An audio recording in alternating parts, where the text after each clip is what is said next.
Film industry کا culture بہت اچھا تھا اور ایک ڈسپلن کے تحت کام ہوتا تھا جو میرا خیال ہے آج بھی شاید ہوتا ہو. میڈم آپ کے سینئرز کے بھی سینئرز سنتوش کمار صاحب، درپن صاحب جی. اور سدھیر صاحب تھے. جی. آپ نے ان کے ساتھ کام تو نہیں کیا ہوگا، مگر آپ انہیں کیسے دیکھتی ہیں؟ سنتوش صاحب، درپن صاحب، لالا سدھیر صاحب، یہ وہ نام ہیں جو ہماری انڈسٹری کے ایک اسٹرانگ قسم کے پلر تھے اور ان اسٹرانگ پلرز پہ ہماری انڈسٹری کی بنیاد تھی اور اس پہ ایسی عمارت قائم ہوئی جو کہ آج تک قائم ہے اور لوگ ان کو آئیڈلائز کرتے ہیں.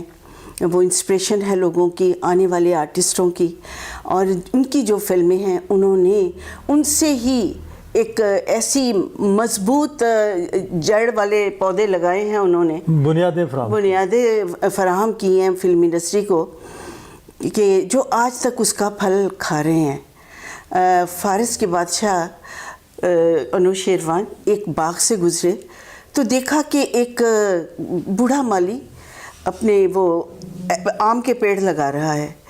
تو اس نے کہا کہ انہوں نے کہا کہ آپ ماشاءاللہ اس ایج میں ہیں کہ جب تک یہ گرو کریں گے تو آپ تو اس کا پھل نہیں کھا سکیں گے. تو مالی بابا نے کہا کہ جب دوسروں نے لگائے ہم نے کھائے اور جب ہم لگائیں گے تو دوسرے کھائیں گے. کتنی خوبصورت مثال دی انہوں نے. تو وہ جو اپنا بہتر کام، بیسٹ اپنا کام چھوڑ گئے ہیں، وہ آج تک لوگ اس کو مشعل راہ بنانے کی کوشش کرتے ہیں فلموں کے حوالے سے، پرفارمنس کے حوالے سے اور اپنے کام کے حوالے سے. تو اس طرح وہ لوگ ہمارا اثاثہ تھے، ہماری فلم انڈسٹری کا ایسٹ تھے اور ناقابل فراموش شخصیات کے حامل تھے. میڈم یہ بتائیے کہ اس عہد کی انڈسٹری کو اب کتنا مس کرتی ہیں؟ بہت مس کرتی ہوں. کبھی کبھی تو بے اختیار میرے ہونٹوں پہ یہ آ جاتا ہے کہ یاد ماضی عذاب ہے یا رب، چھین لے مجھ سے حافظہ میرا. لیکن پھر بھی خوبصورت یادیں بھی ہیں، تلخ یادیں بھی ہیں. کچھ لوگوں کو کھویا، کچھ لوگ اس دنیا سے چلے گئے اور کچھ ایسی باتیں، ایسی یادیں جو تنہائی کے لمحات کو خوبصورت بنا دیتی ہیں. اور یادیں کہتے ہیں نا زندگی کا سرمایہ ہوتی ہیں. تو اس سرمایے میں اچھی یادیں، بری یادیں، تلخ یادیں، شیریں یادیں ہر طرح کی موجود ہوتی ہیں. تو یہی زندگی کا حسن ہے. اس عہد کا کوئی یادگار واقعہ؟ فلم انڈسٹری میں آ جانا ہی میرے لیے یادگار واقعہ تھا. آپ کے ساتھ انڈسٹری میں کام کرتے ہوئے دیگر ساتھیوں کے ساتھ ڈیورنگ انٹریکشن کوئی ایسا واقعہ جو آپ کو بڑا اچھا لگا؟ بہت سارے واقعات ہوئے. جیسے فلم امن کی شوٹنگ پہ میں نے وہ کشمیری مجاہدہ کا رول کیا تھا، اس میں تو کشمیری ڈریس پہنا تھا. تو وہاں کے جو لوکلز تھے وہ اپنی کشمیری زبان میں مجھ سے بات کرنے لگے تھے. تو وہ سمجھتے تھے کہ آپ کشمیری ہوں. تو پھر میں نے کہا کہ میری زبان کٹ گئی ہے، اور واقعی اس فلم میں زبان کٹی ہوتی ہے، میں جواب نہیں دے، ہنس کے بس اس قسم کے ریاض شاہد صاحب کی ڈائریکشن کیسی لگی آپ کو؟ ونڈرفل. بالکل ان کا انداز جو تھا نا وہ بہت زیادہ خلیل جبران سے ملتا تھا. اچھا جی. تو بہت اچھا لکھتے تھے، بہت جارحانہ قسم کا قلم تھا ان کا لکھنے میں. وہ کسی قسم کی کوئی کمپرومائز نہیں کرتے تھے. یہی وجہ ہے کہ انہوں نے جن حقائق سے پردہ اٹھایا جو گراؤنڈ ریئلٹی تھی فلم امن کے حوالے سے، کشمیر کے حوالے سے، تو انہوں نے کچھ زیادہ ہی سچ لکھ دیا، جس کی وجہ سے سینسر نے اس فلم یہ امن کو بالکل تہس نہس کر کے انہوں نے اپنے حساب سے اس کو ایک تشکیل دیا اس کو. تو اس صدمے سے ان کو کینسر ہو گیا تھا، جو کہ فلم کی جو شکل بنا دی گئی، جو اس کی قطع برید ہوئی، اس کی وجہ سے اس کا جو حال ہوا فلم کا وہ نہیں برداشت کر سکے. کچھ صدمات ایسے ہوتے ہیں انسان برداشت کر لیتا ہے، کچھ جو اس کی برداشت سے باہر ہوتے ہیں پھر وہ خود ہی سرنڈر کر جاتا ہے یا وہ جان لیوا ہوتا ہے. میڈم یہ بتائیے کہ وہ انڈسٹری جی اور پھر اب یہ انڈسٹری کتنا فرق پاتی ہیں آپ؟ میں تو بالکل. یہ آپ نے اس کی میں مثال آپ کو یوں دوں گی کہ پہلے گانے، پہلی موسیقی، پہلی میلوڈی آج تک لوگوں کے کانوں میں رس گھولتی ہے. لوگ وہ پرانے گانے ہی سننا پسند کرتے ہیں، پرانی غزلیں، کلاسیکل سانگ، کلاسیکل میوزک، اور فلموں کے گانے، غزلیں. اور آج کا جو میوزک ہے، پہلے کا میوزک ہوتا تھا کہ کانوں میں رس گھولتا تھا، اور جب وہ میوزک سنا جاتا تھا تو طبیعت ریلیکس کرتی تھی. اور آج کا میوزک ہے جب بند کرتے ہیں تو طبیعت ریلیکس کرتی ہے. یہ فرق ہے. بہت خوبصورت. اچھا میڈم یہ بتائیے کہ پاکستان فلم انڈسٹری میں سینئرز میں، ہم عصروں میں آپ کو کون میل اور فیمیل میں زیادہ اچھا لگتا؟ سبھی اچھے ہیں. جو میرے کولیگز تھے جیسے بابرا تھی، سنگیتا، ممتاز، یہ سارے اچھے لوگ تھے. انجمن پرانی پنجابی فلموں کی تھی، تو ہم بڑے اچھے طریقے سے، بڑی اچھی کیمسٹری ہوتی تھی، اور کوشش کرتے تھے کہ ہم اپنے کام تک ہی انوالو رہیں، اپنے کام پہ فوکس کریں اور اپنا بیسٹ کریں. تو باقی سارے سب کے ساتھ ایکچولی اس وقت اتنا ٹائم نہیں ہوتا تھا کہ ہم بیٹھ کے کوئی گوسپس کریں یا ہم کوئی ان کو ڈسکس کریں. ہم اپنے کام تک انوالو رہتے تھے، ہمارے پاس ٹائم ہی نہیں اتنا ہوتا تھا. لیکن اس وقت دیکھیں، جو ہیروئن آتی ہے فلم انڈسٹری میں ڈیفینیٹلی وہ خوبصورت ہوتی ہے. باقی اس کے جو اس کے ٹیلنٹ کی بات ہے، دیٹ از ڈفرینٹ تھنگ. لیکن ہیروئن تو سب خوبصورت ہوتی ہیں، ہیروز خوبصورت ہوتے ہیں. سلطان راہی صاحب گو کہ اتنے گڈ لکنگ نہیں تھے، لیکن ایک پنجاب کا ایک کلچر جو انہوں نے، ان کے حلیے پہ، ان کی پرسنالٹی پہ جو جچا، انہوں نے راج کیا اپنی پرفارمنس سے انہوں نے جو منوایا لوگوں کو، ہم ان کو وہ سب سے ہمیں حسین لگتے تھے. میڈم یہ بتائیے تسلیم فاضلی صاحب جی سے ملاقات کیسے ہوئی اور شادی تک مراحل کیسے پہنچے؟ بس دونوں ایک فلم انڈسٹری کا حصہ تھے. وہ ہر سال ان کا مطلب ہر میری فلم میں ان کا گانا ہوتا تھا، اور جیسے کولیگس ہوتے ہیں اس طرح ملے، اور پھر وہ بہت زیادہ بطور شاعر وہ بہت طاقتور، بہت اچھے پروفیشنل تھے، بہت اچھے تھے، تو اور بڑی اچھی فیملی سے بلانگ کرتے تھے. جی شاعرانہ ندا فاضلی صاحب کے بھائی تھے. تو تسلیم فاضلی صاحب بطور انسان کیسے تھے؟ کیا بات ہے، میں اپنے منہ سے انہیں کتنی تعریف کروں، جتنا کوئی ایسے پرسن انسان اچھا ہو سکتا ہے. جتنے اچھے شاعر تھے، جتنا اچھا لکھتے تھے، ان کے اندر ان کے انر بھی اتنا ہی خوبصورت تھا کہ جو لکھتے تھے، کہتے ہیں نا، جب جو انسان لکھتا ہے اسے دل و دماغ میں، اس کے دل میں وہ چیزیں، وہ باتیں ہوتی ہیں، تو وہ کاغذ پہ تحریر کرتا ہے. آپ کو ذہن میں رکھ کے انہوں نے ایک دو گانے لکھے جو بڑے مشہور، وہ کون سے تھے؟ پھر آپ مجھے مجبور کر رہے ہیں کہ مطلب انہوں نے ساری ہیروئنس کے لیے لکھے. ایک گانا تھا جو بڑا کنٹروورشل سا ہو گیا تھا، کیونکہ وہ لکھا تھا میرے لیے، لیکن وہ ڈائریکٹر نے کہا کہ یہ سلو گانا ہے، تو یہ دوسری ہیروئن پہ کریں گے، وہ ذرا میچور ہے، یہ ینگ لڑکی ہے، کوئی شوق سا گانا رکھو، کوئی شوق گانا ہونا چاہیے جس میں یہ بالکل شرارتیں کر رہی ہے. وہ گانا تھا بہت خوبصورت ہے، میرا صنم خدا ایسے مکھڑے بناتا ہے کب. تو انہوں نے اس بات پہ جھگڑا بھی کیا، لڑائیاں بھی ہوئی، بات بھی ہوئی.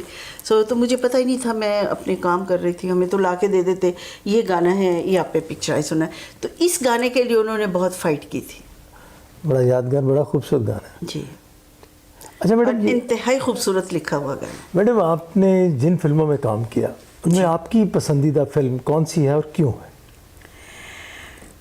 میری پسندیدہ فلم بہشت ہے، کیونکہ یہ ایک جو ٹریڈیشن ہے ہمارے معاشرے میں، ساس بہو کا جھگڑا،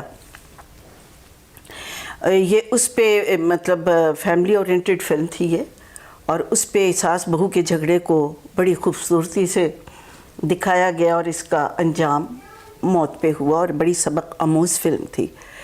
آج کل بہت سارے ڈرامے بن رہے ہیں، پتہ نہیں ایک غلطی ڈرامہ ہے وہ بھی ساس بہو کا جھگڑا ہے، بہت سارے فلم میں کہتی ہوں یہ تو بہشت ہے، اس دور کی عورتوں کی فیوریٹ فلم تھی وہ، تو آج بھی وہ ڈرامے بالکل ایز اٹ از بن رہے ہیں، بالکل اسی طرح کی سچویشنز ہیں، اسی طرح کی. میں ایک ڈرامہ دیکھا ہے میں نے، وہ بالکل ایسا ہی ڈرامہ لوگ اس کو ابھی تک کاپی کر رہے ہیں، کیونکہ یہ ایک ایسا ایک یونیورسل پرابلم ہے کہ ساس بہو کی کبھی نہیں بنتی، چاہے وہ سگی خالہ ساس ہو، سگی بھانجی اس کی بہو ہو، بھتیجی ہو، کچھ ہو، پتہ نہیں ان دونوں رشتوں میں نا کبھی اسموتھلی یہ نہیں. ایور گرین موضوع ہے، ایور گرین ہے اور ایور لاسٹنگ بھی ہے. ہاں لانگ لاسٹنگ ہے، ابھی تک چل رہا ہے وہی، جب تک ساس بہو قائم ہوگی تب تک موضوع قائم رہے گا. قائم رہے گا. یہ بتائیے کہ پوئٹری اور میوزک، ویسے ایک میرا بڑا جی چاہ رہا ہے مجھے اگر میں پولیٹکس میں ہوتی تو میں ساس بہو کو آپس میں الیکشن لڑواتی، اور پھر یہ اس قسم کے ٹی وی پروگرامز ایسے ہوتے کہ آج کے سیاستدان بھی کہتے کہ نہیں یہ پروگرام دیکھو اور ان سے سوال جواب سیکھیں کہ لڑائی کیسے کی جاتی ہے اور کس طرح بولا جاتا ہے، مخالفت کیسے کی جاتی ہے، دوسرے کے فالٹ کیسے پوائنٹ آؤٹ کیے جاتے ہیں. یہ ساس بہو سے بہتر کوئی نہیں. بڑا کریٹیو آئیڈیا ہے. جی بڑا کریٹیو آئیڈیا. اچھا میڈم نشو یہ بتائیے کہ میوزک اور پوئٹری ان سے آپ کو کس قدر لگاؤ ہے، اور کون کون سے پسندیدہ پوئٹس اور میوزک میں سنگرز کون کون سے پسندیدہ؟ پوئٹری اور میوزک کا بالکل جسے کہیں نا چولی دامن کا ساتھ ہے. خوبصورت پوئٹری ہو، خوبصورت کمپوزیشن ہو، خوبصورت گانا ہو، آواز خوبصورت ہو، تو پھر وہ ساری زندگی ایک انسان کے اپنے جذبات کی عکاسی کرتی رہتی ہیں. یہ دونوں چیزیں، میوزک بھی پوئٹری بھی. اور میوزک سے اور پوئٹری سے بہترین جذبات کا کہ اظہار کا ذریعہ کچھ نہیں ہے. بالکل ٹھیک ہے. کسی کو محبوبہ کو امپریس کرنا ہو، اچھا گانا گا دیں، وہ فوراً مان جائے گی. تو کون سے پوئٹ پسند ہے آپ کو؟ پوئٹ مجھے اساتذہ میں تو اوبویسلی مرزا غالب ہیں، میر تقی میر ہیں، حالی صاحب ہیں، اور دور جدید میں پروین شاکر ہیں. احمد فراز بہت خوبصورت لکھتے، بہت خوبصورت لکھتے ہیں. کہ سنا ہے لوگ اسے آنکھ بھر کے دیکھتے ہیں، سو اس کے شہر میں کچھ دن ٹھہر کے دیکھتے ہیں. سنا ہے بولے تو باتوں سے پھول جھڑتے ہیں، یہ بات ہے تو چلو بات کر کے دیکھتے ہیں. بہت خوبصورت. یہ بتائیے کہ آپ کے فیوریٹ سنگرز کون کون سے ہیں؟ فیوریٹ سنگر نصرت فتح علی خان صاحب اور مہدی حسن صاحب، احمد رشدی صاحب، اللہ انہیں سب کو ان کے درجات بلند کرے، اس دنیا میں نہیں ہیں.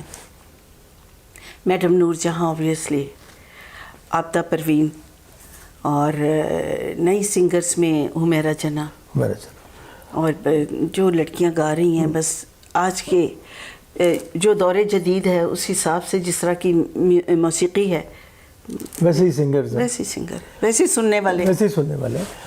یہ بتائیے کہ آپ ایک سینئر آرٹسٹ ہیں، جی. تو آج جو ہیروئنس ڈراموں میں اور فلم میں کام کر رہی ہیں ان میں کوئی ایسی ہیروئن یا آرٹسٹ جس نے آپ کو انسپائر کیا ہو کہ یہ اچھا کام کر رہی ہے؟ جب تک یہ ریما، مدیہ شاہ اور یہ سائمہ وغیرہ یہ لوگ کام کر رہے تھے، صاحبہ، ریمبو، شان، بابر علی، اور یہ تمام معمر رانا وغیرہ، یہ تمام لوگ، ارباز خان بہت اچھا پشتو فلموں کا. تو یہ تب تک تو سمجھ میں آتی تھی کہ فلم کے حوالے سے پرفارمنس اور ایکٹنگ اور سارا فلمیں بنتی تھیں. اب جو انڈسٹری کراچی چلی گئی ہے، موسٹلی وہاں کے لوگ ہیں، وہ اپنے حساب سے کام کر رہے ہیں. تو لیکن وہ انڈسٹری کو، وہ جو چکا چوند تھی اور جو وہ انڈسٹری کا ایک گراف تھا کامیابی کا، وہ فی الحال اس کو نہیں ٹچ کر سکے. نہیں کر نئے لڑکے اور لڑکیوں میں اگر آپ نے کوئی رجسٹر کیا ہو تو کوئی ایسا نام بتائیں جس میں آپ کو پوٹینشیل نظر آتی ہو؟ نہیں، سب اچھے ہیں، سب اچھا کام کر رہے ہیں. سب اچھا کام. جو اچھا کام، جو فلم ہٹ ہوتی ہے، ظاہر ہے اس میں پرفارمنس اچھی ہوتی ہے تو فلم کو ایک سپورٹ ملتی ہے، پرفارمنس سے بھی، ڈائریکشن سے بھی، میوزک سے، اور تمام جو وہاں پہ فلم میکنگ ہوتی ہے. تو میں کہتی ہوں جو ہٹ چیز ہوتی ہے اس میں سب کی محنت اور کوشش. آپ خود بھی تو شاعری کرتی ہیں؟ بس تھوڑا بہت. تو اپنا کوئی شعر سنائیں گی؟ جی.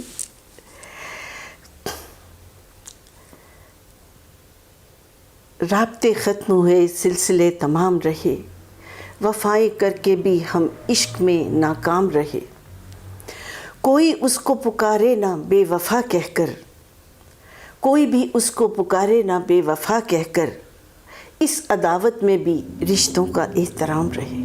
بہت خوب، بہت خوب. اور ایک اور غزل. جی جی. جدائی کے موسم ستانے لگے ہیں، وہ پھر ٹوٹ کر یاد آنے لگے ہیں.